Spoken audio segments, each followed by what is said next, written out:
Kristiani, mahasiswa keperawatan dari Fakultas Kedokteran Unmul. Jadi hari ini saya akan menyampaikan materi pendidikan kesehatan tentang DBD ya. Waktunya kira-kira 10 menit. Sebelum saya mulai, saya mau perkenalan dulu nih. Di sini ada Mbak siapa? Indah. Mbak Indah dengan Mbak Ayu. Oke, Mbak Indah dan Mbak Ayu. Sebelum masuk ke materi, apakah ada yang mau ditanyakan dulu nih? Tidak ada. Sepakat ya waktunya 10 menit. Oke. Jadi saya langsung aja ya masuk ke materinya, yaitu di sini ada tentang DBD. Nah, pengertian DBD sendiri di sini ada itu demam berdarah yang disebabkan oleh infeksi virus dengue. Nah, infeksi virus dengue ini dia masuk ke dalam tubuh nyamuk. Nyamuknya disebut Aedes aegypti, kemudian dia akan menggigit tubuh manusia. Yang diserang tuh biasanya anak-anak dan orang dewasa juga. Lanjut ya, tadi pengertiannya sudah. Kemudian penyebabnya apa? Nah, penyebabnya sama yang kayak udah saya jelaskan tadi. Penyebabnya itu nyamuk Aedes aegypti yang sudah terinfeksi dengan virus dengue. Ya. Kemudian kita lanjut ke, nah, ini ada gambar nyamuk Aedes aegypti-nya. Ya, jadi di sini bisa lihat di gambar ciri-ciri nyamuk Aedes aegypti itu seperti apa sih? Di sini kita bisa lihat kakinya panjang dan pipih. Terdapat belang-belang hitam putih di kaki dan juga badan nyamuk. Kemudian nyamuk Aedes aegypti ini dia nyamuk berjenis Kamitina. Ya, kemudian nyamuk Aedes aegypti ini dia aktivitasnya di pagi dan di sore hari. Biasanya kalau di pagi hari itu dia mulai beraktivitas pada pukul 8 sampai jam 10. Kalau sorenya di jam 4 sampai dengan jam 6 sore. Kemampuan terbang nyamuk ini sendiri itu kurang lebih 100 meter. Nah, nyamuk ini juga dia hidup di tempat-tempat yang biasanya yang ada genangan airnya, atau juga bisa di tempat-tempat yang banyak, seperti misalnya kita taruh pakaian yang digantung di belakang pintu seperti itu. Kemudian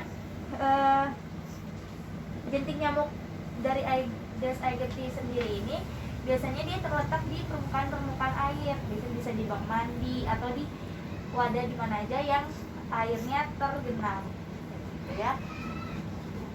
Sebelum saya lanjut nih ke materi selanjutnya, ada yang ingin ditanyakan? Tidak ada ya. Oke, kita lanjut ke di mana sih tempat perkembangbiakan nyamuk. Nah, di sini tuh ada dua tempat perkembangbiakannya, itu ada di tempat penampungan air untuk keperluan sehari-hari. Itu contohnya seperti apa sih? Contohnya seperti drum, tangki, ya kan, bak mandi, WC, bak mandi yang ada di WC, atau ember yang biasa kita pakai. Nah, kalau yang bukan untuk keperluan sehari-hari itu contohnya kayak vas bunga, ban yang udah nggak dipakai gitu kan, terus itu botol, kaleng, plastik yang kayak gitu. Nah, itu bisa jadi tempat perkembangbiakan nyamuk, karena biasanya di tempat-tempat seperti itu tuh ada genangan air. Nah, jadi genangan air tersebut dipakai untuk si jentik-jentik nyamuk Aedes ini. Nah, kita lanjut ya ke materi selanjutnya. Nah, ini ada contoh tempat-tempat perkembangbiakannya. Ini ada di bak mandi. Ini sering kita temuin ya di lingkungan kita, di dalam rumah kita juga ada. Nah, terus cara pencegahannya bagaimana sih? Nah, di sini saya akan jelaskan cara pencegahan nyamuk Aedes aegypti, yaitu dengan 4M+. Apa aja sih 4M+-nya itu? Yang pertama di sini ada menguras. Kemudian yang kedua menutup, ketiga ada mengubur, keempat ada memantau. Ya udah, pasti udah sering dengar kata-kata ini ya. Nah, terus plusnya itu apa sih kegiatan yang kita lakukan? Yang itu pertama, jangan menggantung pakaian. Biasanya kita suka tuh gantung di belakang pintu atau di mana aja yang gak sesuai tempatnya. Kemudian memelihara ikan, hindari gigitan nyamuk. Atau bisa juga kita tidurnya pakai kelambu. Ya, kemudian ada menambahkan abate di dalam bak mandi kita. Itu tujuannya untuk menghindari jentik nyamuk. Kemudian penanganan awal DBD itu seperti apa kalau misalnya sudah terjangkit. Nah, di sini juga ada yang pertama, segera bawa ke puskesmas pelayanan terdekat. Kemudian beri minum air putih, lalu beri kompres hangat pada ketika demam, dan yang terakhir bisa kita memberikan obat penurun panas. Ya, ini penanganan awal ketika kita terjangkit sakit DBD. Oke, dari materi yang udah saya paparkan ada yang ingin ditanyakan kira-kira? Tidak ada ya. Cukup jelas ya materi yang saya sampaikan tadi. Nah, sebelum saya mengakhiri pertemuan hari ini, saya mau evaluasi dulu nih dari apa yang sudah saya paparkan tadi ya.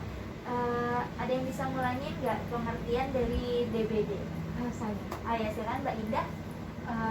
DBD itu demam berdarah, penyakit yang disebabkan oleh terinfeksinya virus dengue. Nah, jadi virus dengue ini diinfeksi atau melalui dari nyamuk Aedes aegypti yang terinfeksi dari virus tersebut. Ya benar ya, berasal dari nyamuk Aedes aegypti. Nah, kemudian ada yang bisa menjelaskan ciri-ciri nyamuknya seperti apa? Kayak nyamuknya itu badannya belang-belang, badannya itu warna dasarnya hitam, terus dia belang putih, kakinya pipih, terus dia kalau pagi itu jam 8 sampai jam 10, kalau sore jam 4 sampai jam 6. Jam 4 sampai ya. Terus dia kayak di genangan air. Ya benar ya Mbak Ayu ya. Nah, terakhir nih satu pertanyaan lagi untuk cara pencegahan DBD-nya, ada yang bisa jawab? Saya. Ya, silakan. Ya, jadi penanganannya ada 4M plus. Yang pertama ada menguras, yang kedua ada menutup. Terus mengubur sama memantau. Kalau yang plusnya sendiri ada yang tahu nggak? Ya, Jangan menggantungkan pakaian, terus sama menghindari gigitan nyamuk. Mbak Ayu mau ditambahkan? Pakai kelambu, terus pasang agate di bak mandi. Oh ya, benar ya. Berarti Mbak Indah dan Mbak Ayu sudah cukup paham ya tentang penyakit DBD ini sendiri ya. Mungkin pertemuan hari ini cukup sampai di sini. Kurang dan lebihnya saya mohon maaf. Terima kasih atas waktunya. Terima kasih juga sudah mau mendengarkan Penkes hari ini. Saya tutup pertemuan hari ini. Assalamualaikum warahmatullahi wabarakatuh. Waalaikumsalam warahmatullahi wabarakatuh.